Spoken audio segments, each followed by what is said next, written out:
Good morning class. तो आज हम लोग पढ़ने वाले हैं राज्य की नीति के निदेशक तत्व यानी कि डीपीएसपी।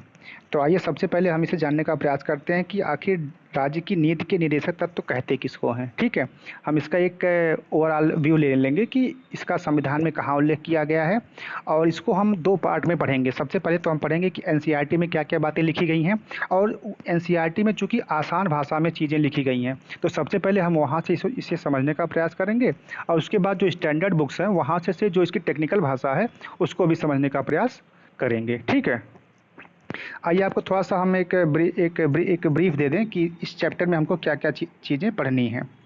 तो जैसा कि आप सब यहाँ पे देख पा रहे हैं कि आज का जो टॉपिक हमारा है वह है राज्य की नीति के निदेशक तत्व यानी कि डीपीएसपी। और इसमें हमें क्या पढ़ना है कि इसका संविधान में उल्लेख कहाँ पे है, कि किस अनुच्छेद के तहत इसकी बातें कही गई हैं, पहला। दूसरा ये पढ़ना है एनसीईआरटी सार, एनसीईआरटी में कौन कौन सी बातें किस किस जगह पे क्या क्या कही गई हैं उसको पढ़ना है। अब उसी में आता है नीति के निदेशक तत्व क्या हैं। समय समय पर सरकार के कुछ नीति निदेशक तत्वों को लागू करने के प्रयास किए गए, जैसे कि कौन कौन से हैं। अब उसी के साथ आ जाता है मौलिक कर्तव्य। ठीक, तो थोड़ी सी चर्चा हम यहाँ कर लेंगे मौलिक कर्तव्यों की। उसके बाद नीति निदेशक तत्वों और मौलिक अधिकारों में क्या संबंध है इसकी चर्चा कर लेंगे। और इसी में एक टॉपिक आएगा संपत्ति का अधिकार, उसको भी हम यहीं पे चर्चा कर लेंगे क्योंकि ये आपके अधिकार और कर से जुड़ा हुआ मामला है। उसके बाद फिर हम एक टॉपिक इसमें देखेंगे, सब टॉपिक निदेशक तत्वों के उद्देश्य क्या हैं, इनकी नीतियाँ क्या हैं, और उसके बाद ऐसे कौन कौन से अधिकार हैं जिनके लिए हम न्यायालय में दावा नहीं कर सकते, उसको देखेंगे। फिर इसके बाद ये जो आपका पूरा हो जाएगा एनसीईआरटी से, फिर हम आएंगे स्टैंडर्ड बुक्स पे। अब स्टैंडर्ड बुक्स में जो टेक्निकली भाषा प्रयोग की गई है उस पे हम लोग ध्यान देंगे। तो यहाँ पर भी सेम उसी टॉपिक को पहले पढ़ेंगे परिचय के साथ कि इसका परिचय क्या है, मतलब ये क्या चीज़ है। ठीक, उसके बाद इसका हम वर्गीकरण पढ़ लेंगे, राज्य की नीति के निदेशक तत्वों का वर्गीकरण क्या होता है। उसके बाद कुछ महत्वपूर्ण अनुच्छेद जो कि कई बार एग्जाम में पूछे जाते हैं, इनको पढ़ लेंगे।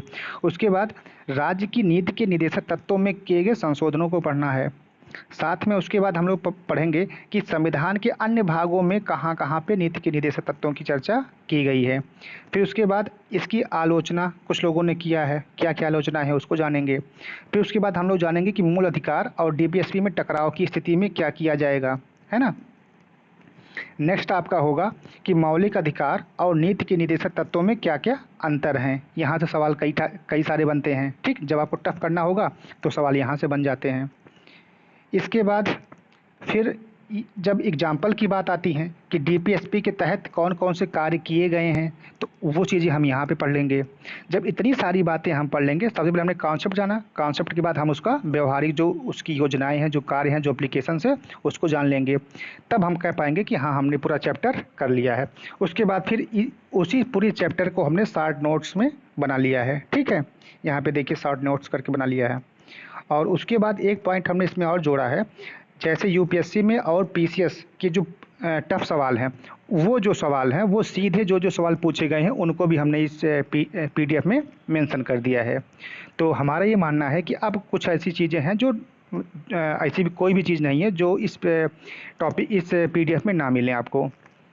और इसके बाद जो आपके 30 सालों के पीवाईक्यू होंगे उसको तो करना ही करना है ना। यूपीएससी वाले, पीसीएस वाले और आरओ जितने भी सवाल आपके होंगे, तकरीबन 60 सवाल हैं, तो उन सबको हम लोग यहाँ पे कर लेंगे। ठीक, तो हमें लगता है कि आज की क्लास अच्छी होने वाली है ना। चलिए, तो आज की क्लास हम लोग स्टार्ट करते हैं।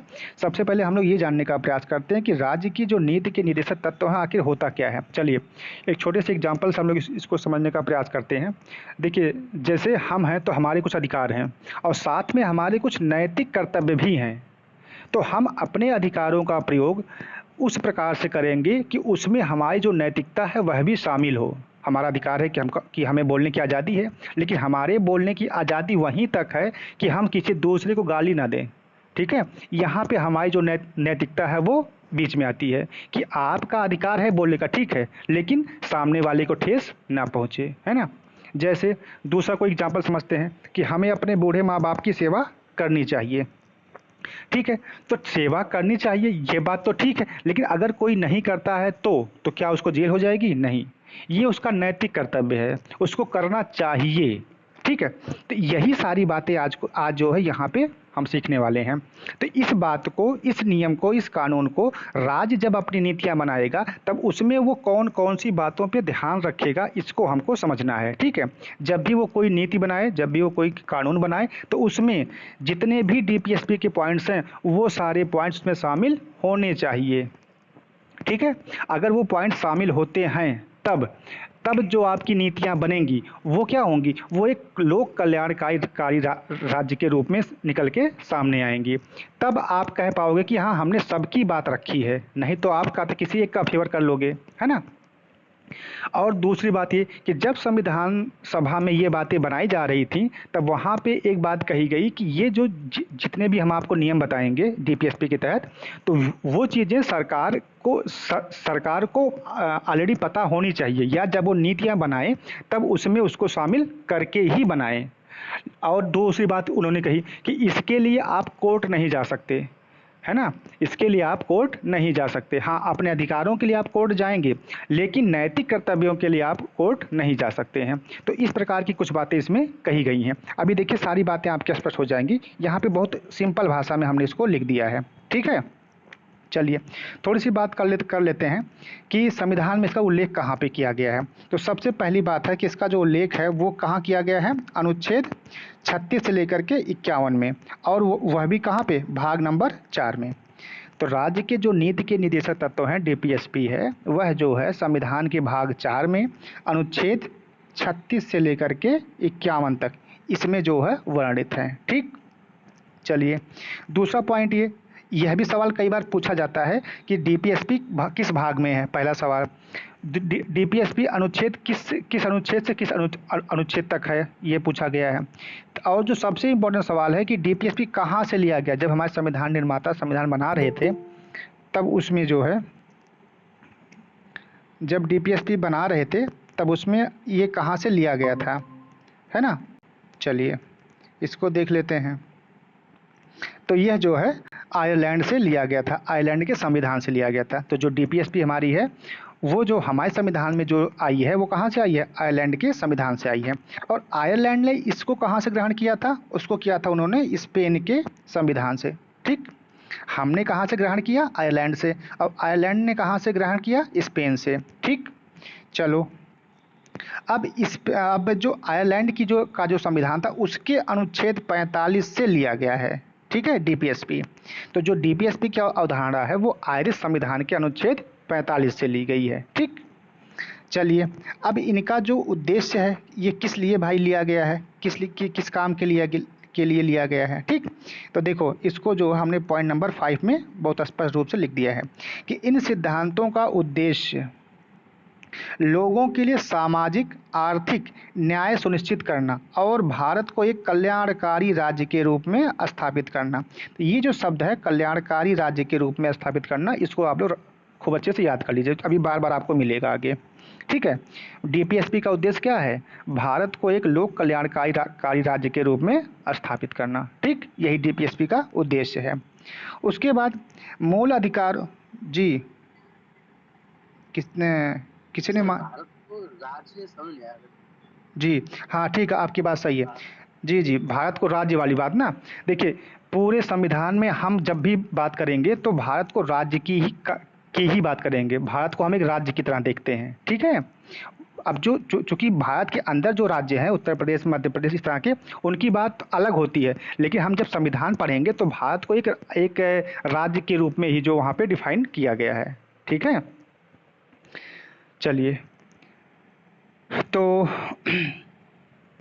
एक निकाय मान लीजिए, कोई दिक्कत नहीं है, एक ऐसा संस्था, एक ऐसी बॉडी या एक ऐसे निकाय के रूप में कहा गया है जहाँ पे सबके कल्याण की बात कही जाए। ठीक है। लेकिन संविधान की टेक्निकल भाषा में इसको राज्य के रूप में ही देखते हैं। ठीक है। उसके बाद जो छठी बात लिखी गई है वो है कि मूल अधिकारों के साथ निदेशक तत्व संविधान की आत्मा के दर्शन है। ठीक। अब कह रहा मूल अधिकारों के साथ निदेशक तत्व संविधान की आत्मा के दर्शन है। ठीक। इसके बाद देखिए दो कथन जो पूछे जाते हैं उसको आप लोग जान लीजिए। एक साहब है, उनका नाम है ग्रेनविल ऑस्टिन। क्या नाम है ग्रेनविल ऑस्टिन। इन्होंने क्या कहा था? इन्होंने कहा था कि निदेशक तत्व और मूल अधिकारों को संविधान की मूल आत्मा इन्होंने कहा था। ठीक है, और ये कई बार पूछा गया है कि निदेशक तत्व और मूल अधिकारों को संविधान की मूल आत्मा किसने कहा है? वो कहा है ग्रेनविल ऑस्टिन साहब ने। डॉक्टर अंबेडकर साहब ने अनुच्छेद 32 को संविधान की आत्मा और हृदय कहा है। ठीक, तो ये 2 पॉइंट्स जो आपके हैं वो कई बार एग्जाम्स में पूछे जाते हैं। ये तो मोटी मोटी बात हो गई कि इसका परिचय। अब हम बात करते हैं इसकी पूरी कहानी की। तो चलिए इसको हम एनसीईआरटी के माध्यम से समझने का प्रयास करते हैं, इसकी पूरी कहानी। तो देखिए यहाँ पे लिखा हुआ ना एनसीईआरटी सार, तो एनसीईआरटी से जो है ये चीज़ें आई हुई हैं।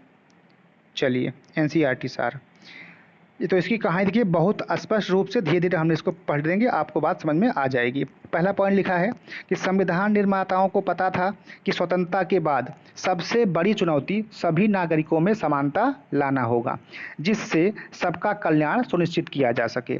दूसरी बात, इस समस्या के हल के लिए कुछ नीतिगत निर्देश या नैतिक निर्देश, इस समस्या को दूर करने के लिए कुछ नीतिगत निर्देश बनाए जाने चाहिए या फिर नैतिक निर्देश बनाए जाने चाहिए।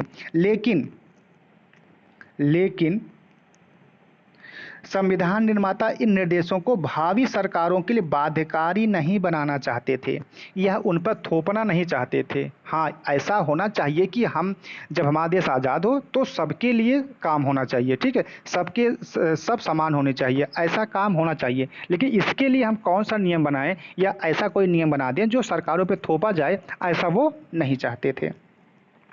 तीसरी बात है कि अतः संविधान में कुछ निदेशक तत्व शामिल किए गए, लेकिन उन्हें न्यायालय के माध्यम से लागू करवाने की व्यवस्था नहीं की गई।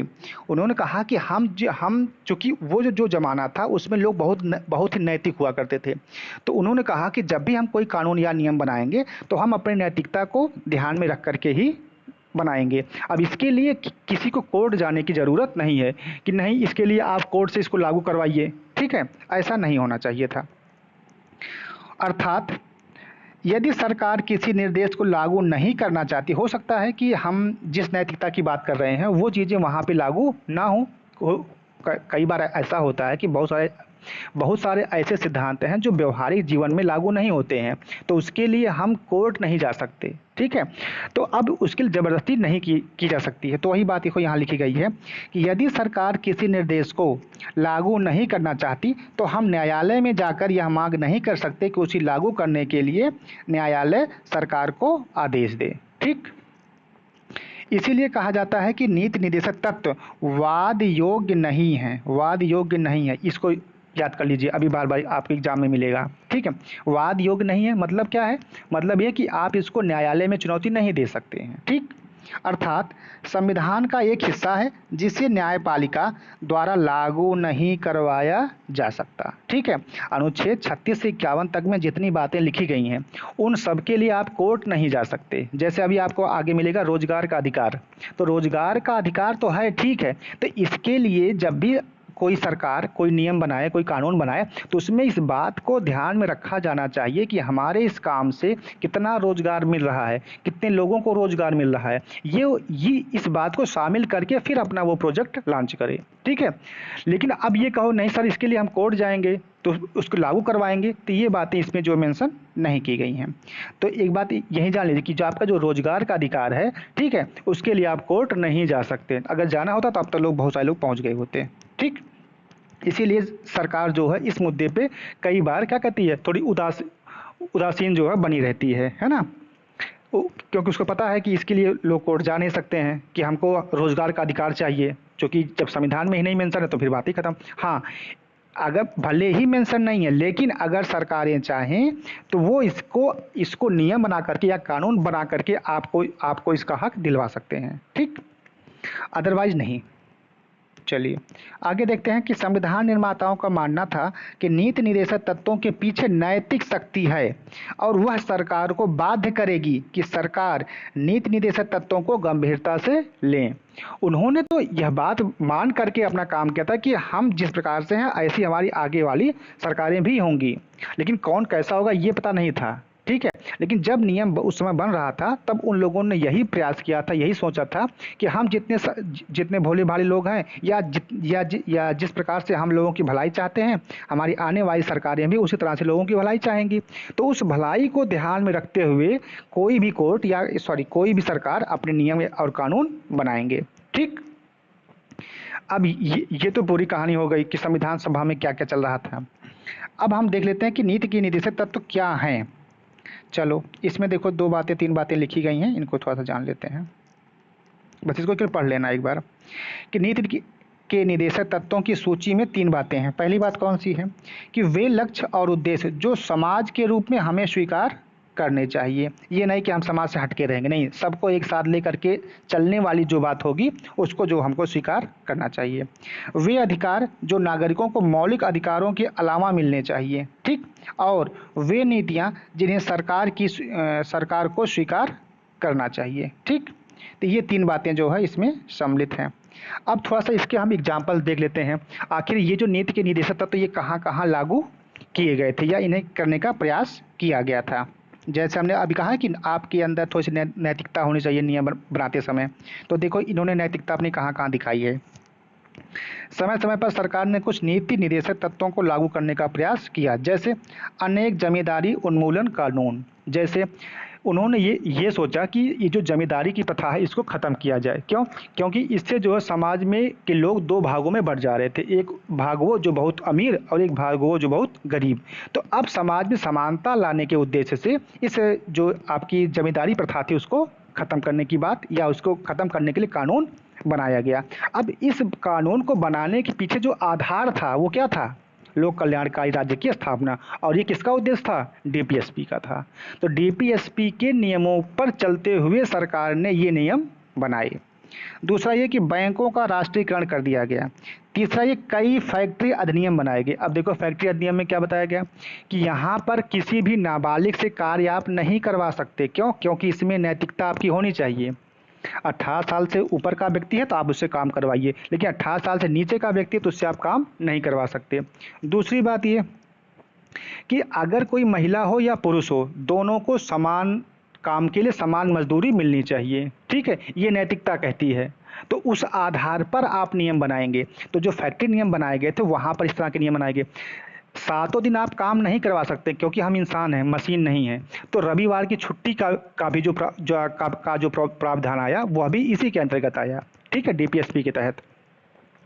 उसके बाद चौथी बात कही गई न्यूनतम मजदूरी निर्धारण कि आप मिनिमम इतनी मजदूरी से कम मजदूरी आप नहीं दे सकते। आप अभी नोएडा जाएंगे, आप दिल्ली जाएंगे तो वहाँ पे एक फिक्स मजदूरी की आपको 10,000 या 8,000 से कम आपको सैलरी नहीं मिलेगी। कहीं पर भी आप देख लीजिए। जैसे आपका मनरेगा है तो मनरेगा में जो भी चल रहा है दिहाड़ी हमको एग्जैक्ट याद नहीं, लेकिन तभी 300-400 रुपये है। तो उससे कम आप नहीं दे सकते हैं। ठीक है, क्यों? क्योंकि उसके पीछे अगर उससे कम आप देंगे तो व्यक्ति की जो बेसिक ज़रूरतें हैं वह भी नहीं पूरी हो सकती हैं। तो ये नैतिकता आपको ध्यान में रख करके फिर आप इस पर कानून बना सकते हैं। तो देखिए उन्हीं को ध्यान में रखते हुए ये सारे नियम आपके बनाए गए। लघु एवं कुटीर उद्योगों को प्रोत्साहन दिया गया। SC/ST जातियों के उन्नयन के लिए काम किए गए। शिक्षा का अधिकार दिया गया, जो आपको इस समय नहीं शिक्षा मिली 6 से 14 साल तक के बच्चों के लिए फ्री एजुकेशन, यह भी जो इसी को ध्यान में रखते हुए काम किया गया है। पूरे देश में पंचायती राज व्यवस्था को लागू करना, यह भी इसी के आधार पर किया गया है। रोजगार गारंटी योजना के अंतर्गत काम का सीमित अधिकार 100 दिन के रोजगार की बात आपसे कही गई है मनरेगा में। तो वह भी किसका आधार है कि आप जो है एक लोक कल्याणकारी राज्य की स्थापना करें। डीपीएसपी के आधार पर बनाया गया है। और आप देख रहे हैं मिड डे मील योजना। बहुत सारे ऐसे भी श्रमिक व्यक्ति हैं जो जिनके घर में एक टाइम का भी खाना नसीब नहीं होता है, और मान लीजिए उनका बच्चा स्कूल जा रहा है तो स्कूल जब वो जाएगा तो खाना कहाँ खा पाएगा। ठीक है, तो उन बातों को ध्यान में रखते हुए मिड डे मील योजना चलाई गई। तो इस प्रकार के बहुत सारे ऐसे काम किए गए जो डीपीएसपी के सिद्धांतों पे आगे परिलक्षित हुए। ठीक, ये तो बात हो गई इसके कुछ एग्जाम्पल्स के लिए कि यहाँ ये इन बातों को ध्यान में रख करके जो इसको काम में लाया गया। अब इन्हीं के साथ थोड़ा सा एक हम लोग जान लेते हैं मौलिक कर्तव्य भी जुड़ा हुआ है। चलिए, मौलिक कर्तव्य में क्या कहा जा रहा है कि इसी के अंतर्गत नागरिकों के मौलिक कर्तव्य लिखे गए, जिसे 1976 में संविधान संशोधन द्वारा 42वें संविधान संशोधन में शामिल किया गया और इसमें जो है 10 कर्तव्यों का उल्लेख किया गया। लेकिन देखिए यहाँ पे लिखा ना, लेकिन इसे लागू करवाने के संबंध में संविधान मौन है। ठीक है, इसे लागू करवाने के लिए आप कोर्ट नहीं जा सकते। मौलिक कर्तव्य आपको पता है कि हमें पेड़ पौधों की रक्षा करनी चाहिए, हमें जीव जंतु को मारना नहीं चाहिए, लेकिन अगर कोई मारता है तब, तो अगर इस तरह से मारा तो आप उसकी कंप्लेन कर सकते हैं, ठीक है, लेकिन कोई मारे ही नहीं इसके लिए आप कोर्ट नहीं जा सकते, है ना। ये बात तो उनके नैतिक आचरण में ही आनी चाहिए कि हमें इस प्रकार से काम करने चाहिए। ऐसे बहुत सारे एग्जाम्पल्स हैं, ठीक, उनके लिए जो आप कोर्ट नहीं जा सकते हैं। अब थोड़ी सी हम बात कर लेते हैं कि जो हमारे मौलिक अधिकार हैं और जो हमारे नीति निर्देशक तत्व हैं, इनके में क्या क्या संबंध हैं। अभी देखिए, अभी तक आपने जो ऊपर पढ़ा है वो बातें अभी आपके और थोड़ी क्लियर हो जाएंगी। इसमें देखा, जो पहली बात लिखी गई है वो लिखी गई कि ये एक दूसरे के पूरक के रूप में देखे जाते हैं, इसके बिना वो अधूरा, उसके बिना ये अधूरा। जैसे कहाँ पे, जहां मौलिक अधिकार सरकार के कुछ कार्यों पर प्रतिबंध लगाते हैं, वहीं डीपीएसपी उसे अनेक कार्यों को करने की प्रेरणा देते हैं। मौलिक अधिकार खास तौर से व्यक्तियों के अधिकारों को संरक्षित करते हैं। जो मौलिक अधिकार है वो व्यक्ति के निजी मामलों, मतलब किसी पर्टिकुलर व्यक्ति की बात करेगा, लेकिन जो डीपीएसपी होगा वो पूरे समाज की हित की बात करेगा कि हमारे जो हमारी सरकार होगी उसका जो नियम होगा, जो कानून होगा, वो पूरे सरकार पे, पूरे समाज पे किस प्रकार से इफेक्ट डालेगा इसकी बात करेगा। लेकिन जो मौलिक अधिकार होगा वो किसी पर्टिकुलर व्यक्ति की ही बात करेगा कि इस व्यक्ति को ये समस्या ना होने पाए, इसलिए आप नियम बना दीजिए। लेकिन जब डीपीएसपी के तहत आप नियम बनाओगे तब आपको ध्यान में रखना होगा कि ये आपके द्वारा बनाया गया नियम पूरे समाज पे किस प्रकार से इम्पैक्ट डाल रहा है। आपके द्वारा बनाया गया ऐसा कोई नियम तो नहीं है जिससे समाज का कोई कोना या कोई तबका परेशानी में आ जाए, तो उसको ध्यान में रख करके आप काम करेंगे। ठीक है, ये बात कही जा रही है। चौथी बात क्या कही जा रही है कि लेकिन कभी कभी जब सरकार नीति निर्देशक तत्वों को लागू करने का प्रयास करती है तो वे नागरिकों के मौलिक अधिकारों से टकरा सकते हैं। ठीक है, हो सकता है कि कोई कभी टकराहट आ जाए। यह समस्या तब पैदा हुई जब सरकार ने जमींदारी उन्मूलन कानून बनाने का फैसला किया।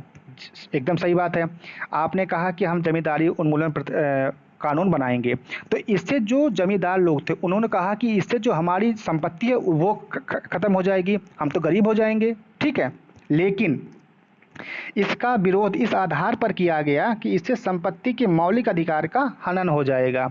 अब भाई हमने या हमारे पुरखों ने इतनी सारी जमीन इकट्ठा की, इतना धन वैभव इकट्ठा किया, अब इसको आप 2 पल में आप ख़त्म कर दोगे। ठीक है, तो अब क्या हुआ, लेकिन यह सोच करके कि सामाजिक आवश्यकताएं व्यक्तिगत हित से ऊपर हैं। अब देखिए, यहाँ पर यह देखा गया कि सिर्फ आपकी बात सही है कि हाँ आपका नुकसान हो रहा है, ये बात सही है, लेकिन आपके फायदे से समाज को कितना नुकसान हो रहा है यह भी तो देखना हमारा काम है, या सरकार का काम है। तो सरकार इसी आधार पर जो है इस जमींदारी उन्मूलन कानून को ले आती है।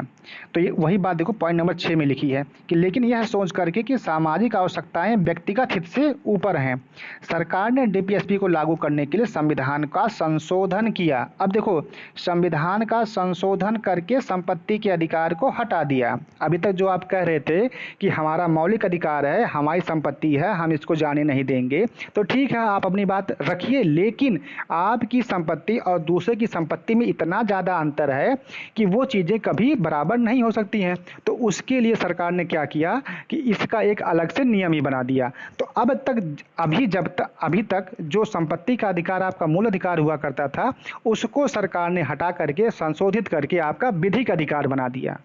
और ये सवाल कई बार पूछा भी जाता है।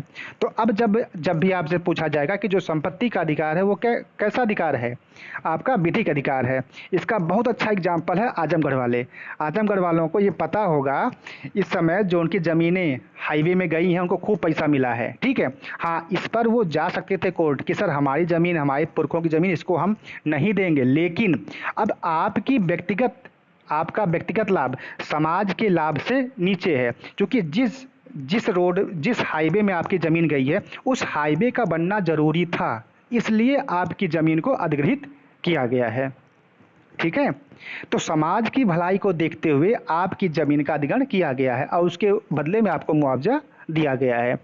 अगर यही चीज़ आपके मौलिक अधिकार में होता तो ऐसा काम नहीं हो पाता। तो जब से संपत्ति का अधिकार विधिक अधिकार बना दिया गया है, तब से जो है आपकी संपत्ति को अगर आवश्यकता पड़ी कि समाज के लिए आवश्यक है तो उसको लिया जा सकता है। ठीक, चलिए इसको आगे थोड़ा सा समझते हैं। यहाँ देखिए, संपत्ति का अधिकार, संपत्ति के अधिकार को थोड़ा सा देख लेते हैं। मूल संविधान में संपत्ति अर्जन, स्वामित्व और संरक्षण का मौलिक अधिकार दिया गया था, जो मूल संविधान हमारा बना हुआ था स्टार्टिंग में। ठीक है, उसमें क्या कहा गया कि जो संपत्ति अर्जन, स्वामित्व और संरक्षण का जो अधिकार था वो कैसा था, मूल अधिकार था। लेकिन संविधान ने स्पष्ट कहा है कि सरकार लोक कल्याण के लिए संपत्ति का अधिग्रहण कर सकती है। आजमगढ़ में हाईवे खूब गया है। ठीक है, तो सरकार जो है लोक कल्याण के लिए आपकी संपत्ति का अधिग्रहण कर सकती है। ठीक, मौलिक अधिकारों और डीपीएसपी के मध्य विवाद के केंद्र में यही अधिकार था। अब देखिए, जब मौलिक अधिकार और डीपीएसपी के जो बीच जो सबसे बड़ा टकराव था वो यही था। कौन सा था, क्या था कि जो हमारा संपत्ति का अधिकार, कि हमने इतनी संपत्ति अर्जित की, अब आप इसको ले लेंगे, तो वो नियम, तो उसको जो है संशोधित करके नियम बना दिया गया कि अब जो आपका संपत्ति का अधिकार है वो कैसा हो जाएगा, विधिक अधिकार हो जाएगा। ठीक, चलिए अब इसके बारे में जो टेक्निकल बात लिखी उसको जान लीजिए। आखिरकार 1973 में सर्वोच्च न्यायालय ने अपने निर्णय में संपत्ति के अधिकार को संविधान के मूल ढांचा का तत्व नहीं माना, संविधान के मूल ढांचा का तत्व नहीं माना और कहा कि संसद को संविधान का संशोधन करके इसे प्रतिबंधित करने का अधिकार है। ठीक, और उसके बाद होता क्या है, 1978 का समय आता है जब जनता पार्टी की सरकार होती है।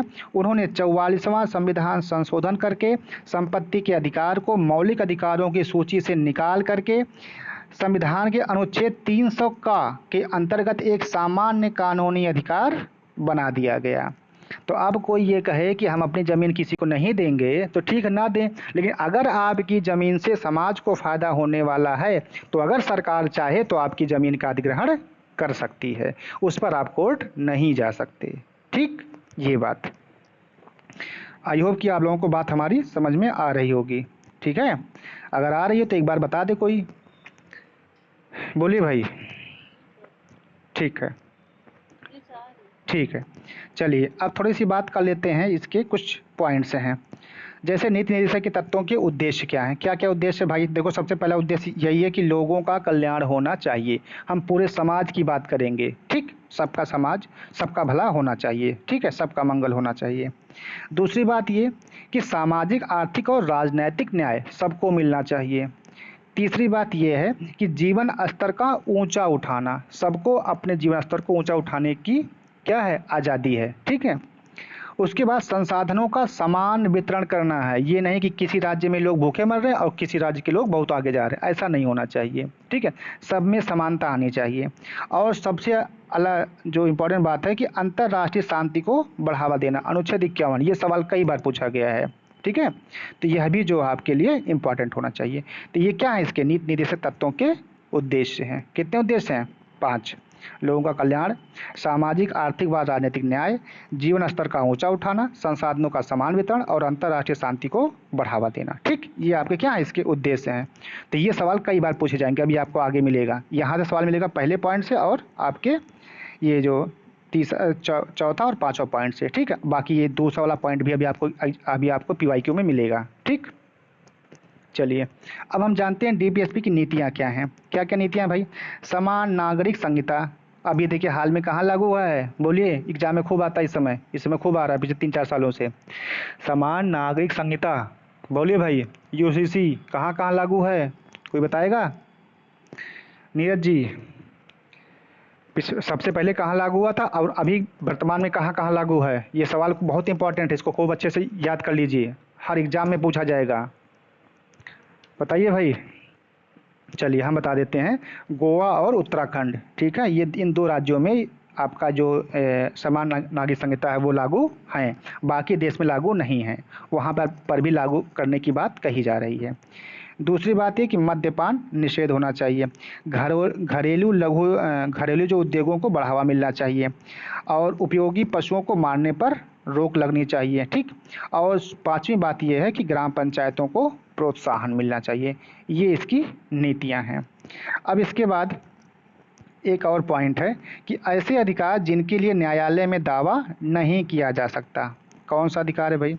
पर्याप्त जीवन यापन, महिलाओं व पुरुषों को समान काम की समान मजदूरी, आर्थिक शोषण के विरुद्ध अधिकार, काम का अधिकार या फिर रोजगार का अधिकार। देख रहे हैं, रोजगार के अधिकार के लिए आप न्यायालय में दावा नहीं कर सकते कि हमको रोजगार चाहिए, इसके लिए हम कोर्ट जाएंगे और आपको तलब कराएंगे, ऐसा आप नहीं कर सकते।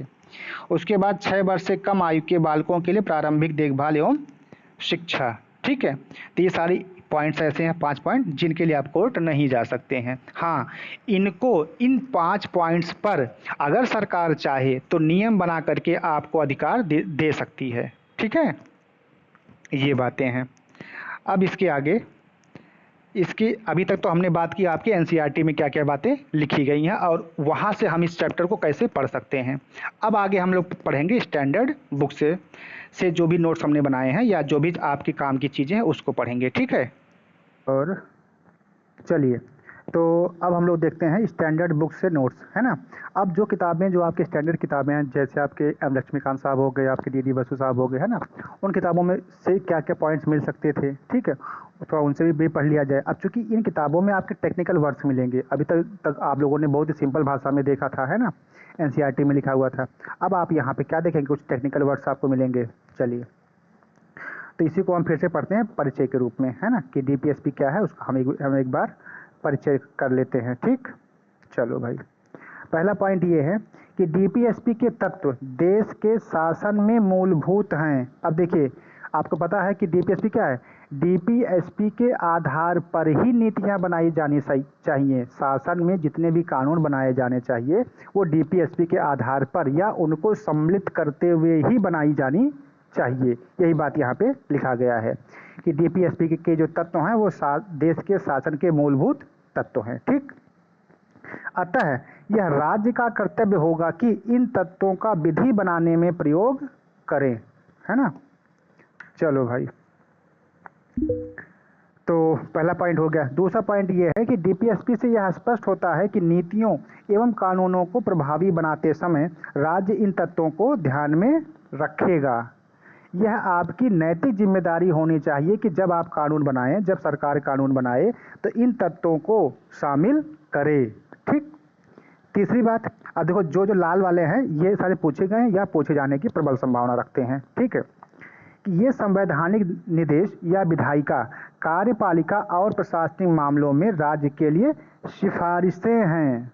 बहुत स्पष्ट समझिएगा, ये सिर्फ सिफारिशें हैं, इसके लिए आप बाध्यकारी नहीं हैं कि सरकार ये इस पर नियम बनाए ही बनाए, इसके लिए बाध्यकारी नहीं है। लेकिन हाँ, ये उसकी नैतिक स्थिति होनी चाहिए कि वो इस सबको शामिल करके नियम बनाए, ठीक।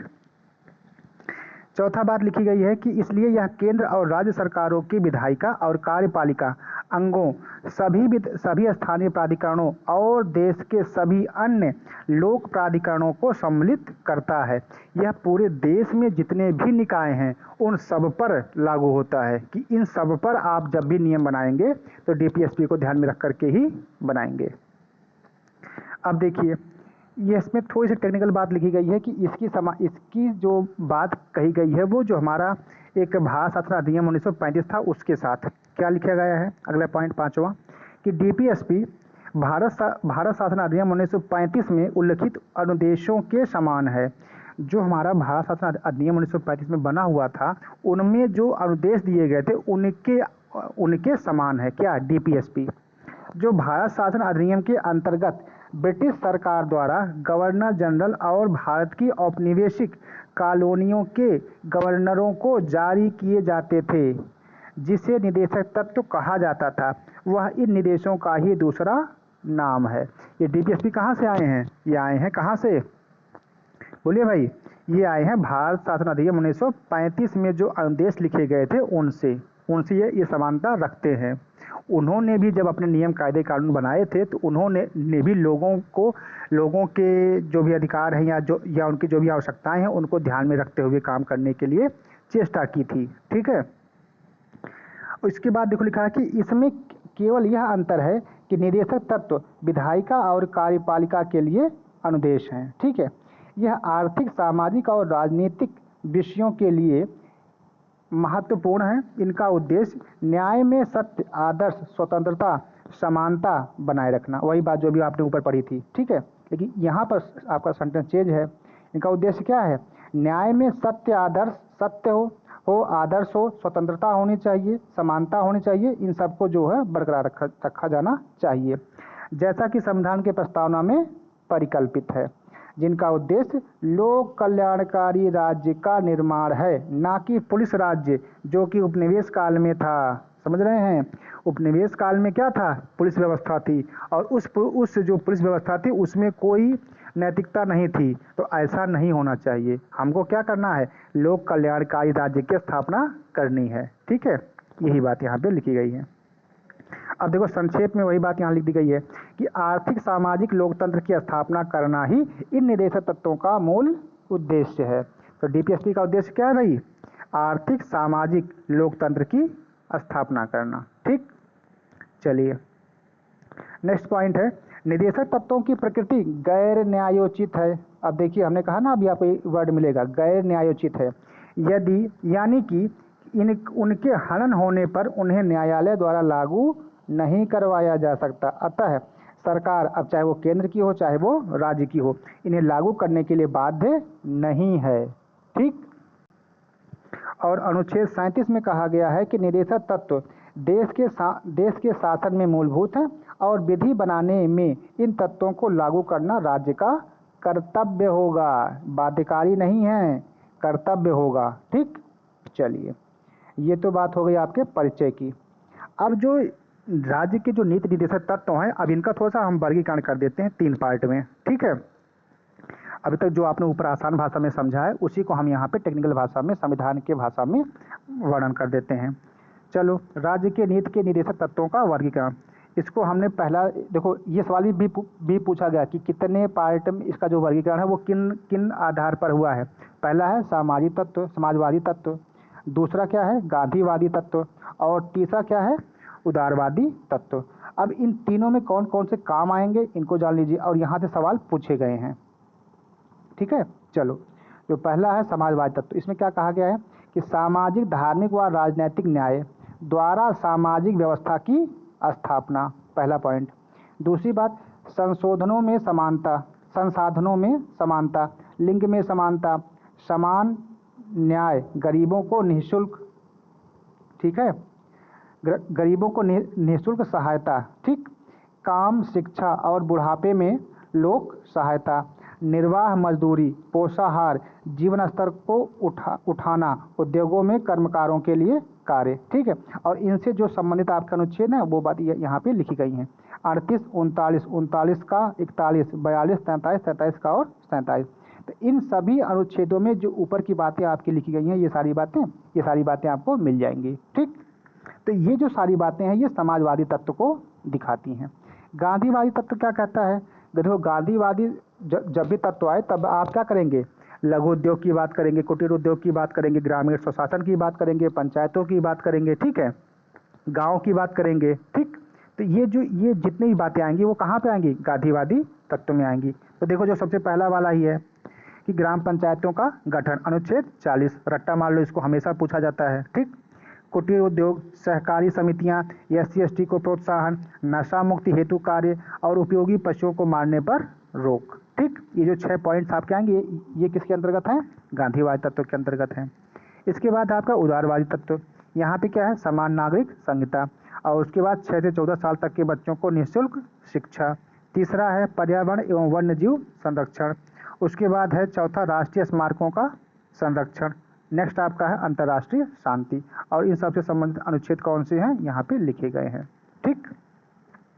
तो ये तो हो गई कि हमारे जो नीति निर्देशक तत्व थे उनका हमने क्या कर दिया, वर्गीकरण कर दिया। कितने पार्ट में, 3 पार्ट में। कौन कौन से, समाजवादी तत्व, गांधीवादी तत्व और उदारवादी तत्वों के रूप में। ठीक, चलिए अब कुछ ऐसे महत्वपूर्ण अनुच्छेद हैं जो कई बार एग्जाम में पूछे जाते हैं, थोड़ी सी हम यहाँ पे उसकी चर्चा कर देते हैं।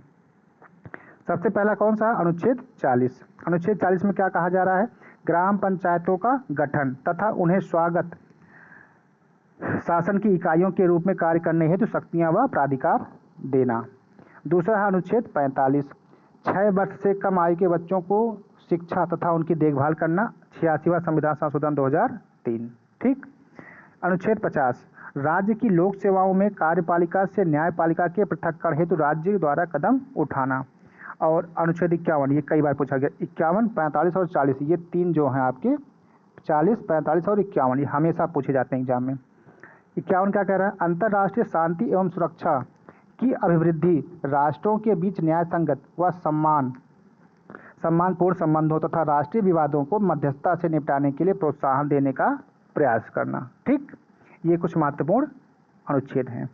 अब इसके बाद हम लोग ये जानने का प्रयास करते हैं कि राज्य की नीति के निर्देशक तत्वों में अभी तक कौन कौन से संशोधन किए गए हैं। चलो भाई, तो इसको थोड़ा चार संशोधन हैं। पहला है 42वां संविधान संशोधन 1976, इसके तहत जो है 39 का, 43 का व 48 का को जोड़ा गया है। 44वां संविधान संशोधन आप सबको पता है, संपत्ति का अधिकार को लेकर के था, तो इसके माध्यम से अनुच्छेद 38 की भाषा में परिवर्तन किया गया है। और जो 86वां संविधान संशोधन है, यह बहुत इंपॉर्टेंट है और हमेशा आता रहता है। ठीक है, और 86वां जो संविधान संशोधन 2002 की धारा 3 द्वारा, ठीक है, 1 अप्रैल 2010 से लागू हुआ। इसके तहत क्या है, इसके तहत अनुच्छेद जो 45 था आपका, उसमें जो उल्लिखित बात थी कि राज्य प्रारंभिक शैशव की देखभाल और सभी बच्चों को उस समय तक की जब तक कि वो 6 वर्ष 6 ईयर की आयु ना पूर्ण कर ले शिक्षा प्रदान करने के लिए प्रयास करेगा को प्रतिस्थापित करता है। और 97वां संविधान संशोधन 2011 के माध्यम से अनुच्छेद 43 खा में सहकारी समिति शब्द को जोड़ा गया है। यह भी देखो कई बार पूछा गया है कि सहकारी समिति किस संशोधन द्वारा जोड़ा गया, तो किससे जोड़ा गया, 97वां संविधान संशोधन 2011। ठीक, अब इसके बाद है कि संविधान के अन्य भागों में उल्लिखित निदेशक तत्व, संविधान में और कहाँ कहाँ पे डीपीएसपी की बात कही गई है। तो देखो 2-3 जगह बात कही गई है। अनुच्छेद 335, यहाँ पर देखो क्या कहा गया है, संघ या राज्य के कार्यों से संबंधित सेवाओं और अधीन पदों की नियुक्तियों में SC/ST के दावों का प्रशासन की दक्षता बनाए रखने की संगति के अनुसार ध्यान रखना। ठीक, अनुच्छेद 350 का भाषाई अल्पसंख्यक वर्ग के बच्चों को प्राथमिक स्तर पर मातृभाषा में ही शिक्षा की सुविधाएं। 50 का देखो, ये भी आपका जो बच्चों की जो छोटे बच्चों की शिक्षा वाली बात आती है, वहाँ पर ये बहुत इंपॉर्टेंट है। 350 का में क्या कहा गया है कि भाषाई अल्पसंख्यक वर्ग के बच्चों को प्राथमिक स्तर पर मातृभाषा में शिक्षा की सुविधाएं। ठीक है, और 51 में क्या कहा जा रहा है, हिंदी भाषा के विकास के लिए निवेश। ठीक, अब इसके बाद ये तो सारी अच्छी बातें हो गई, लेकिन कुछ ऐसे भी लोग हैं जो डीपीएसपी की थोड़ी सी आलोचना करते हैं कि इसमें देखो ये कमियां रह गई। तो क्या क्या कमियां रह गई उसको भी जान लेते हैं। चलो भाई, क्या क्या कमियां इसमें रह गई हैं उनको जान लेते हैं। सॉरी, पहला है डीपीएसपी न्यायालय में प्रवर्तनीय नहीं है, मतलब इसको हम न्यायालय द्वारा लागू नहीं करवा सकते। यह इसकी एक खामियां है या कमी है। दूसरी बात ये कि डीपीएसपी कई प्रावधान आज भी लागू नहीं हुए, जैसे समान नागरिक संहिता, और कहाँ कहाँ पे लागू हैं, गोवा और उत्तराखंड को छोड़ करके बाकी देश में नहीं लागू हो पाए हैं। ठीक है, ये इसकी कमी रह गई है। डीपीएसपी का महत्व राज्य की नैतिक शिक्षा की तरह है, जिसे वह निर्देशित होते हैं लेकिन बाधित नहीं हैं। ठीक है, वही जो भी आप अभी ऊपर आपसे कई बार हमने कहा। और चौथी बात ये है कि एक केटी शाह साहब है, उन्होंने कुछ बात कही थी, उसको ध्यान लीजिए। और ये पूछा भी गया कि ये सेंटेंस किसने कहा है। निदेशक तत्व एक ऐसा चेक है जो बैंक को सुविधा अनुसार अदा किया जाता है। ये किसने कहा है, केटी शाह साहब ने कहा है। इतनी बातें होगी। अब जो थोड़ा सा एक इम्पॉर्टेंट बात है कि जब मूल अधिकार और डीपीएसपी में टकराव होते हैं देखिए हमारा अधिकार तो है बोलने का, लेकिन हम बाध्य हैं कि हमारी आवाज़ से या हमारी बातों से किसी को हानि ना पहुँचे। ठीक है, यहाँ पर कौन लागू होता है? डीपीएसपी। डीपीएसपी ये कहती है आपको बोलने का अधिकार है, बिल्कुल आप बोलिए, लेकिन आप वहीं तक बोलिए कि दूसरे को दूसरा व्यक्ति आहत ना होने पाए। तो अब कई बार ऐसा होता है कि डीपीएसपी में और वो आपके मूल अधिकारों में बहस हो जाती है, तो उसके बारे में भी हम यहाँ पे चर्चा कर लेते हैं और साथ में यह भी जान लेते हैं कि जो हमारा मौलिक अधिकार है और जो हमारे डीपीएसपी हैं उनमें क्या क्या अंतर हैं। ठीक, और इसके बाद फिर आ जाएंगे हम अपने शार्ट नोट्स पे। चलिए भाई, मूल अधिकार और डीपीएसपी में टकराव। अनुच्छेद 32 के अनुसार मूल अधिकार न्यायालय द्वारा परिवर्तनीय बनाए गए हैं, वह डीपीएसपी अपरिवर्तनीय बनाए गए हैं अनुच्छेद 37 के अनुसार। ठीक, 1951 दूसरा नंबर कह रहा है कि 1951 में एक कोर्ट केस हुआ था। उसमें कौन कौन लोग थे? एक थे चंपक साहब, चंपक दोराई राजन साहब थे, और इन्होंने जो केस किया था वो मद्रास राज्य के खिलाफ किया था। इसमें क्या कहा गया कि केस के न्यायालय के मत का झुकाव भी मूल अधिकारों की ओर ही रहा था, कि मूल अधिकार ज़्यादा इम्पॉर्टेंट हैं, ऐसा इस केस में बात हो रही थी। ठीक, 42वां संविधान संशोधन 1976 में सभी डीपीएसपी के तत्वों को अनुच्छेद 14, 19 व 31 को वैधता दे दी गई।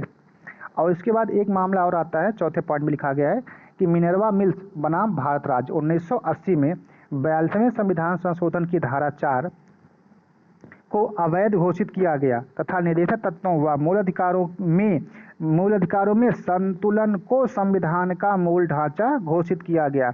ये दिख रहे हैं। 1951 में क्या कहा गया? 51 में ये कहा गया कि मूल अधिकारों की तरफ झुकाव हो की बात कही गई, लेकिन मिनर्वा मिल्स मामला जो 1980 में आया वहाँ पे क्या कहा गया कि मूल अधिकार और आपके डीपीएसपी इन दोनों में संतुलन बना रहे, तब हम ये कह पाएंगे कि अब आपने जो है संविधान के मूल ढांचा का सम्मान किया, अदरवाइज नहीं।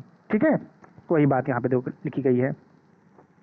और इसमें देखिए कुछ अनुच्छेद भी हैं कि जो डीपीएसपी के तत्वों को 14, 93, 31 और वैधता प्रदान करते हैं। ठीक, तो ये बात हो गई। तो अब देखिए आपके जो मूल अधिकार हैं, जो आपके डीपीएसपी हैं, इन दोनों में जो संतुलन है, अगर संतुलन बना है तभी हम कह पाएंगे कि वो जो संविधान का मूल ढांचा वो बरकरार है, अदरवाइज वो गिर सकता है। ठीक है, उसके बाद पांचवी बात है कि वर्तमान में निदेशक तत्व मूल अधिकारों में से मूल अधिकारों का महत्व अधिक माना जाता है। ठीक, चलिए अब हम लोग बात कर लेते हैं कि इनमें क्या क्या अंतर हैं, मूल अधिकारों में और नीति के निदेशक तत्वों में क्या क्या अंतर हैं। चलो भाई, सबसे पहला पॉइंट कि भारतीय संविधान के जो देखो यहाँ पे पहले पॉइंट में लिखा हमने मौलिक अधिकार, और यहाँ पे क्या लिखा है? डीपीएसपी, मतलब नीति के निदेशक तत्व। पहला पॉइंट लिखा है कि यह जो भारतीय संविधान के भाग 3 में अनुच्छेद 12 से लेकर के 35 तक उल्लिखित है। यहाँ पर देखो भारतीय संविधान के भाग 4 में और अनुच्छेद 36 से लेकर के 51 तक उल्लिखित है। दूसरी बात कि यह अमेरिका से लिया गया है, और यह कहाँ से लिया गया है? डीपीएसपी आयरलैंड से लिया गया है। तीसरी बात यह है कि जो हमारा मौलिक अधिकार है यह व्यक्तियों को दिया गया अधिकार है। तीसरी बात यहाँ पे लिखा गया है डीपीएसपी में कि यह राज्यों को सौंपे गए दायित्व हैं। क्या सौंपे गए हैं? दायित्व सौंपे गए हैं, जिनके माध्यम से राज्य सुशासन की स्थापना और लोक कल्याणकारी राज्य को सुनिश्चित कर सके। ठीक, चौथी बात यह है मूल अधिकार के लिए कि यह न्यायालय द्वारा प्रवर्तनीय है। अगर हमारे मूल अधिकारों का हनन होगा तो हम इसको न्यायालय में जा कर के उसको लागू करवा सकते हैं। लेकिन अंतर क्या है? यह डीपीएसपी अपरिवर्तनीय है, इसके लिए आप कोर्ट नहीं जा सकते हैं। इसके बाद सवाल नंबर 5, इसमें तो क्या लिखा गया है? इसमें राजनैतिक लोकतंत्र का आदर्श निहित है। ठीक, और यहाँ पे 5 नंबर में क्या लिखा है कि इसमें सामाजिक और आर्थिक लोकतंत्र का आदर्श निहित है। यह पूरे समाज की बात करता है डीपीएसपी। ठीक, नंबर 6 देखो क्या लिखा है? मूल अधिकारों के क्रियान्वयन होने पर अनेक युक्तियुक्त सीमाएं हैं, लेकिन यहाँ पर कोई सीमा नहीं है। 7वीं बात कह रहा है कि मूल अधिकारों को संविधान का विशेष आरक्षण प्राप्त है। अनुच्छेद 32 और अनुच्छेद 226। अनुच्छेद 32 किससे संबंधित है? उच्चतम न्यायालय यानी कि सुप्रीम कोर्ट, और 26 किससे? 226 उच्च न्यायालय यानी कि हाई कोर्ट। तो वही बात यहाँ पे देखो 7वें में क्या लिखा है, डीपीएसपी को लागू करना नैतिकता पर आधारित है व इसे कोई विशेष संरक्षण प्राप्त नहीं है। और फिर आता है आपका पॉइंट नंबर 8, मूल अधिकारों का निलंबन विशेष प्रक्रिया द्वारा अनुच्छेद 358 और 59 के आधार पर किया जा सकता है, लेकिन डीपीएसपी तब तक लागू ना किए जाए, जब तक लागू ना किया जाए तब तक वह निलंबित ही माना जाता है। बोलो भाई। और उसके बाद 9वां पॉइंट है कि इसकी जो प्रकृति है वो कैसी है, नकारात्मक है। किसकी, मूल अधिकारों की। और इसकी जो प्रकृति है वो सकारात्मक है। 10वां पॉइंट ये कह रहा है मूल अधिकार कि ये न्यायोचित है, इनका हनन होने पर इन्हें न्यायालय द्वारा लागू करवाया जा सकता है। लेकिन यहाँ पर क्या कहा जा रहा है, ये गैर न्यायोचित है, इन्हें कानूनी रूप से न्यायालय द्वारा लागू नहीं करवाया जा सकता। यह भी आपको एग्जाम में मिलेगा PYQ में। फिर आपसे कहा जा रहा है कि ये जो पॉइंट नंबर 11, ये नकारात्मक हैं, जैसा कि कुछ मामलों पर कार्य करने से प्रतिबंधित करते हैं। और ये क्या सकारात्मक हैं, राज्य को कुछ मामलों पर इनकी आवश्यकता होती है। जैसे अगर किसी विशेष समुदाय के लिए कोई कानून बनाना है तो वहाँ पर हम उनकी नैतिकता, उनकी जो विरासत में उनको चीज़ें मिली हैं उनको ध्यान में रख करके तब हम कानून बनाएंगे, ताकि इससे समाज का ज़्यादा से ज़्यादा भला हो। ठीक है, ये बात। और उसके बाद फिर पॉइंट नंबर 12 कि इनका उद्देश्य लोकतांत्रिक राजनीतिक व्यवस्था स्थापित करना है। और इनका उद्देश्य क्या है, सामाजिक एवं आर्थिक लोकतंत्र की स्थापना करना है। पॉइंट नंबर 13 मौलिक अधिकार, इन्हें लागू करने के लिए विधान की आवश्यकता होती है, मतलब किसी कानून की आवश्यकता नहीं होती है, ये स्वतः लागू होते हैं। क्या, मौलिक अधिकार। हमारा जो समानता का अधिकार है वो क्या है, हमारा मूल अधिकार है। तो इसको लागू करने के लिए किसी विशेष विधान की आवश्यकता नहीं होती है। लेकिन जो हमारा डीपीएसपी है, अगर हमको उसके तहत कोई नियम बनाना होगा तो फिर हमको एक विशेष कानून की आवश्यकता होगी। ठीक। और उसके बाद पॉइंट नंबर 14 खूब एग्जाम में पूछा गया है कि ये जो है वाद योग्य है। कौन, मौलिक अधिकार। मान लीजिए कभी किसी व्यक्ति को बोलने से मना किया जा रहा है तो वो जो है सीधे सुप्रीम कोर्ट जा सकता है कि साहब इन्होंने हमारे जो है बोलने के अधिकार का हनन किया है। ठीक है, तो क्या वही बात यहाँ लिखी गई कि ये जो वाद योग्य है, मतलब इसको हम कोर्ट में जा सकते हैं इसके लिए, और इसके उल्लंघन पर न्यायालय द्वारा इन्हें लागू करवाया जा सकता है। लेकिन ये जो है डीपीएसपी, ये गैर वाद योग्य है, इन्हें न्यायालय द्वारा लागू नहीं करवाया जा सकता है। और लास्ट बात ये है कि ये जो है कानूनी रूप से मान्य है, और ये क्या है, नैतिक और राजनीतिक रूप से मान्य है डीपीएसपी। ठीक है, तो ये सारी बातें जो है आपके मौलिक अधिकार और नीति निर्देशक तत्वों में अंतर बताए गए हैं। ठीक है, अब थोड़ा सा हम इसका एग्जाम्पल देख लेते हैं कि जो एग्जाम्पल अभी आपने कहा ना कि डीपीएसपी आपने इतना पढ़ लिया, अब डीपीएसपी को समाज में कहाँ कहाँ आप देख पा रहे हैं। ठीक है, उसको थोड़ा सा जान लेते हैं। चलिए भाई, डीपीएसपी के तहत कुछ व्यवहारिक कार्य किए गए या कुछ योजनाएं बनाई गई हैं, तो कौन कौन सी वो योजनाएं हैं, ये भी एग्जाम में खूब आता है। तो अनुच्छेद 39 के अनुसार भूमि सुधार के माध्यम से विकेंद्रीकरण का प्रयास किया गया, जमींदारी उन्मूलन किया गया, समान कार्य हेतु समान वेतन के आधार पर समान पारिश्रमिक अधिनियम 1976 बनाया गया। ठीक, ये सारे डीपीएसपी के ही एग्जाम्पल्स हैं।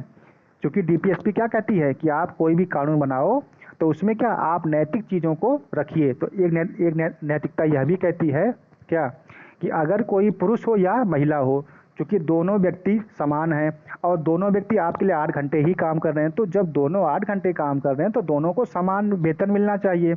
इसीलिए जो भी आपके सरकारी गवर्नमेंट आपके अध्यापक हैं या जो भी लोग हैं, वहाँ पर इस तरह का भेदभाव नहीं होता है, सबकी समान सैलरी होती है। ठीक है, वही बात यहाँ पे कही जा रही है। अनुच्छेद 40 कहता है कि संविधान के 73वें व 74वें संशोधन अधिनियम द्वारा स्थानीय निकायों में प्रयोग किए गए।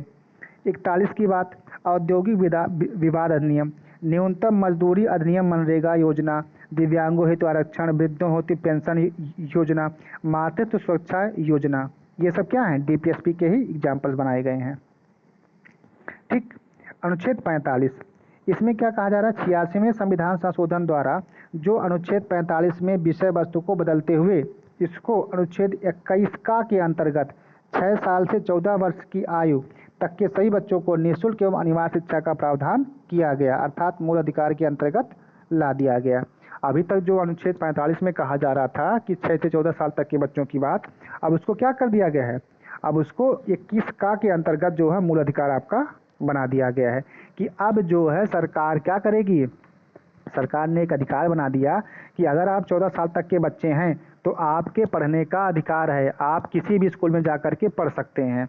अब आपको कोई ये नहीं कहेगा कि आपके पास फीस नहीं है, आपके पास ये नहीं है तो आपको हम पढ़ाएंगे नहीं। ये बच्चे का अधिकार है, वो किसी भी विद्यालय में जा कर के पढ़ सकता है। ठीक। और उसके बाद अनुच्छेद 46 SC व ST हेतु शिक्षा संस्थानों में लोक नियोजन आदि में छूट। 48 का देखो 48 का जो है आपका, इसमें देखो बाघ परियोजना इसी के तहत लाई गई, हाथी परियोजना इसी के तहत लाई गई, वन्य जीव संरक्षण अधिनियम 1972 ठीक है इसी में लाई गई, और राष्ट्रीय वन नीति 1988 इसी के अंतर्गत लाई गई। उसके बाद अनुच्छेद 49 राष्ट्रीय महत्व के स्मारकों के संरक्षण हेतु या पर्यटन को बढ़ावा देने हेतु विभिन्न योजनाएं बनाई जा रही हैं। अनुच्छेद 51 पंचशील समझौता, गुट निरपेक्ष आंदोलन की स्थापना आदि। अभी हमने कहा ना कि अंतर्राष्ट्रीय शांति बनी रहनी चाहिए, तो किसके अंतर्गत आता है, अनुच्छेद 51। और उस 51 में देखिए पंचशील समझौता किया गया, ये सारी बातें। और इसके बाद कुछ अन्य बातें भी हैं, जैसे सामुदायिक विकास कार्यक्रम 1952 ठीक, जवाहर रोजगार योजना 1989, स्वर्ण जयंती स्वरोजगार योजना 1999, मनरेगा आदि को मानक जीवन जीने के उद्देश्य से प्रारंभ किया गया। ठीक है, ये समाज की भलाई के लिए सारे काम किए जा रहे हैं, तो जब हम समाज की भलाई की बात करेंगे तब वहाँ पे DPSP आ जाएगा। ठीक। उसके बाद लास्ट पॉइंट है कि विधिक सेवा प्राधिकरण अधिनियम 1987 का राष्ट्रीय स्तर पर गठन किया गया ताकि गरीबों को निःशुल्क एवं उचित कानूनी सहायता प्राप्त हो सके। तो ये सारे क्या रहे इसके व्यवहारिक उदाहरण है कि जहाँ पे DPSP को इस्तेमाल करके नियम बनाए गए हैं। ठीक है, इन सभी कार्यों में DPSP को वरीयता दी गई है और उन्हीं के आधार पर ये सारे कार्यक्रम बनाए गए हैं। ठीक है, तो इस प्रकार से हमारा ये जो चैप्टर है वो पूरा होता है। अब जितनी बातें हमने ऊपर की हैं, अब उन्हीं बातों को हमने यहाँ पे वन लाइनर में लिख दिया है, तो इसको आप लोग चाहेंगे तो पढ़ सकते हैं। अब अगर आप कहें तो इसको हम एक बार केवल पढ़ के बता दे रहे हैं। ठीक है, एक शॉर्ट नोट्स आप पढ़ लीजिए एक साथ, और ये जो आपका है सीधे परीक्षा में पूछे गए जो कुछ पॉइंट्स हैं उसको भी हमने यहाँ पे मेंशन कर दिया है। आप यही पॉइंट आप एग्जाम में देखेंगे, अब इसी को आप टिक कर देंगे। ठीक, चलिए, तो यही 2 पॉइंट बचे हैं, इनको भी एक बार हम सरसी निगाह से देख लेते हैं। तो इसमें जो सबसे पहला पॉइंट ये है शॉर्ट नोट्स में कि भारतीय संविधान के भाग 4 अनुच्छेद 36 से लेकर 51 तक के तहत राज्य की नीति के निर्देशक तत्वों का प्रावधान किया गया है। सही, ठीक है। भारतीय संविधान की नीति के निर्देशक तत्व आयरलैंड के संविधान से प्रेरित हैं। ठीक है, नीति निर्देशक तत्वों की प्रकृति अनुच्छेद 37 से स्पष्ट होती है, अभी आप ऊपर चर्चा हुई है। इसके निम्नलिखित पक्ष हैं, 3 पक्ष दिए गए हैं। कौन कौन से, कि ये DPSP के उपबंध न्यायालयों द्वारा लागू नहीं हैं, इनको हम कोर्ट में जाकर लागू नहीं करवा सकते। उसके बाद तथापि इसके सिद्धांत देश के संचालन में मूलभूत हैं। ठीक, और राज्य का कर्तव्य होगा कि ये इन सिद्धांतों को कानून में सम्मिलित करे। ये राज्य की क्या है, बाध्य नहीं है, लेकिन राज्य को चाहिए कि वो इन सिद्धांतों को अपने कानून में समाहित करे और उसके बाद तब कानून बनाए। ठीक, और 5वीं बात है कि अनुच्छेद 38 के अनुसार राज्य लोक कल्याण की अभिवृद्धि के लिए सामाजिक व्यवस्था बनाएगा। अनुच्छेद 39 कहता है कि राज्य द्वारा अनुसरणीय कुछ नीति निर्देशक तत्व हैं, जैसे पुरुष और स्त्री को समान रूप से आजीविका प्राप्त हो, भौतिक संसाधनों का वितरणकारी न्याय उपलब्ध हो, आर्थिक विकेंद्रीकरण हो, पुरुष और स्त्री को समान कार्य के लिए समान वेतन दिया जाए और बालकों हेतु कल्याणपरक कार्य किए जाएं।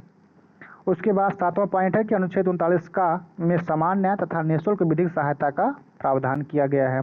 अनुच्छेद 40 के अनुसार राज्य ग्राम पंचायतों का गठन करने का प्रयास करेगा। ठीक, वही जो बातें अभी आपने ऊपर पढ़ी हैं वही सब बातें यहाँ पे वन लाइनर के रूप में हमने लिख दी हैं।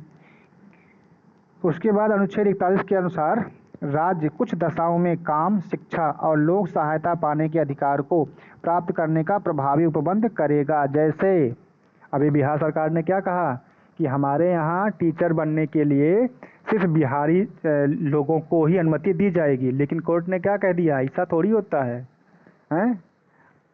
हाँ, आप ऐसा कर सकते हैं कि उनको थोड़ा सा वेटेज आप दे सकते हैं, ठीक है। अब देखिए वेटेज देने से थोड़ा सा उनको लाभ मिल गया, है ना, ये काम कर सकते हैं, लेकिन ऐसा थोड़ी होता है। चलिए अनुच्छेद 42 के अनुसार राज्य काम की न्यायसंगत और मानवोचित दशाओं तथा प्रसूति सहायता के लिए प्रावधान करेगा। आप लोग देख रहे हैं ना कि अगर कोई सरकारी महिला है तो उसको जो मातृत्व लाभ मिलता है ना 6 महीने की छुट्टी, लेकिन पेमेंट आपको मिलेगा, छुट्टी भी मिलेगी साथ में पेमेंट भी मिलेगा, ये चीज़ है। 43 अनुच्छेद 43 के अनुसार राज्य कर्मकारों को उचित मजदूरी तथा कुटीर उद्योगों के संवर्धन करने का प्रयास करेगा। और 12वां पॉइंट कह रहा है कि 43 का के अनुसार राज्य उद्योगों के प्रबंधन में कर्मकारों की भूमिका सुनिश्चित करेगा। अनुच्छेद 44 के अनुसार राज्य भारत के संपूर्ण राज्य क्षेत्र में नागरिकों के लिए एक समान सिविल संहिता लागू करने का प्रयास करेगा। अनुच्छेद 44, ठीक है, यूसीसी, इसको आप लोग ध्यान में रखिएगा। 45 कह रहा है कि 6 वर्ष से कम आयु के बालकों के लिए प्रारंभिक बाल्यावस्था देखरेख और शिक्षा का प्रबंधन करेगा, ठीक। 46 कह रहा है कि राज्य अनुसूचित जातियों, अनुसूचित जनजातियों तथा अन्य दुर्बल वर्गों हेतु शिक्षा तथा आर्थिक हितों में वृद्धि के लिए प्रयास करेगा। अनुच्छेद 47 के अंतर्गत राज्य लोगों के पोषाहार स्तर, जीवन स्तर ऊंचा उठाने तथा लोक स्वास्थ्य आदि सुधारने का प्रयास करेगा। अनुच्छेद 48 के अंतर्गत, अब देखो 48 बहुत इंपॉर्टेंट है इसलिए हम लाल कर दिया है, कृषि और पशुपालन को आधुनिक तथा वैज्ञानिक ढंग से संगठित करने का प्रयास करेगा और गाय, बछड़ों तथा अन्य दुधारू और वाहक मवेशियों के वध का प्रतिषेध करने के लिए प्रयास करेगा, ठीक है। प्रयास करेगा, ना कि कानून बनाएगा, ठीक है। अगर कानून बनता तो अच्छी बात है, लेकिन प्रयास वो करेगा, ठीक। अनुच्छेद 48 का के अनुसार राज्य देश के पर्यावरण के संरक्षण और संवर्धन का तथा वन एवं वन्य जीवों की रक्षा करने का प्रयास करेगा, ठीक है। और फिर है अनुच्छेद 49 के अंतर्गत राष्ट्रीय स्मारकों तथा स्थानों और वस्तुओं को संरक्षण प्रदान करेगा, ठीक। 50 में कही जा रही है बात की अंतर्गत, इसके अंतर्गत राज्य की लोक सेवाओं न्यायपालिका की कार्यपालिका से अलग करने के लिए राज्य कदम उठाएगा। और 51 में वही बात कि राज्य जो है अंतर्राष्ट्रीय शांति और सुरक्षा की अभिवृद्धि का प्रयास करेगा, ठीक है। ये तो आपके कुछ शार्ट नोट्स हो गए थे जो अनुच्छेद के अनुसार हमने यहाँ पे लिख दिए थे। अब कुछ ऐसे पॉइंट्स हैं जो सीधे एग्जाम्स में पूछे गए हैं, उनको हमने यहाँ पे मेंशन कर दिया है। देखिए, एक है ग्रेनविल साहब, इन्होंने क्या कहा था, ग्रेनविल ऑस्टिन साहब ने कहा था कि निदेशक तत्वों का लक्ष्य सामाजिक क्रांति एवं आवश्यक शर्तों को स्थापित कर उनको ग्रहण करने के समान है। दूसरी बात ये, अब देखो ये पॉइंट जहाँ मिलेगा तो ये पूछा जाता है कि ये सेंटेंस किसने पूछा था, तो किसने पूछा था, ग्रेनविल किसने कहा था, तो ये किसने कहा था, ग्रेनविल ऑस्टिन साहब ने। तो इसको आप जैसे ही देखोगे आप सीधे आप टिक कर दोगे, ठीक। दूसरी बात यह कि गोलकनाथ मामले 1967 का एक विवाद था, उसमें जो है न्यायालय ने कहा था कि निदेशक तत्वों को लागू करने के लिए मूल अधिकारों में संशोधन नहीं किया जा सकता। तीसरी बात यह है कि देखो जब सवाल आपका थोड़ा सा टफ करना होगा तब ये बात आएगी, पॉइंट नंबर 2, और ये जो है आपके आईएएस में पूछा गया है, ठीक है, कि किस मामले में ये कहा गया कि मूल अधिकारों में संशोधन नहीं किया जा सकता। वो था कौन सा मामला, गोलकनाथ मामला। लेकिन केशवानंद भारती मामला आप सबको पता होगा, वो किसके लिए था, उन्होंने कहा था कि उसमें परिवर्तन किया जा सकता है, ठीक है। और पॉइंट नंबर 3, संसद इस पर प्रतिक्रिया करते हुए 24वां संशोधन 1971 और 25वां संशोधन कर देता है, ठीक है। 24वें संविधान संशोधन में कहा गया कि संसद को यह अधिकार है कि संविधान संशोधन अधिनियम के तहत मूल अधिकारों को समाप्त करे या कम करे। और 25वें में संशोधन में नया अनुच्छेद 31 को जोड़ दिया गया, ठीक है। यहाँ पर जो बात हो रही थी गोलकनाथ मामले वाले में, इन्होंने साहब ने कहा कि मूल अधिकार में संशोधन नहीं हो सकता है, लेकिन ये जो है आगे चल करके 1971 में संविधान संशोधन किया गया 24वां, उसके तहत यह कहा गया कि यह जो है संविधान में संशोधन किया जा सकता है, ठीक है। और इसकी जो वर्तमान स्थिति क्या है? वर्तमान स्थिति यह है कि मूल अधिकार निदेशक तत्वों का पर उच्चतर हैं, फिर भी इनका अभिप्राय यह है कि निदेशक तत्वों को लागू नहीं किया जा सकता। ठीक। और लास्ट पॉइंट ये है कि संसद बेशक डीपीएसपी को लागू करने के लिए मूल अधिकारों में संशोधन कर सकती है, लेकिन इस संशोधन से संविधान के मूल ढांचे में परिवर्तन नहीं होना चाहिए। ठीक है, आप संविधान में संशोधन करिए, ठीक है, लेकिन आप उसके मूल ढांचे को क्षति नहीं पहुंचा सकते हैं। तो ये कुछ बातें आपकी डीपीएसपी से संबंधित थी। अब हमारा सिर्फ एक काम बचता है, पिछले 30 सालों के पीवाईक्यू, ठीक है, जिसको हम लोग नेक्स्ट क्लास में देखेंगे। ठीक, धन्यवाद।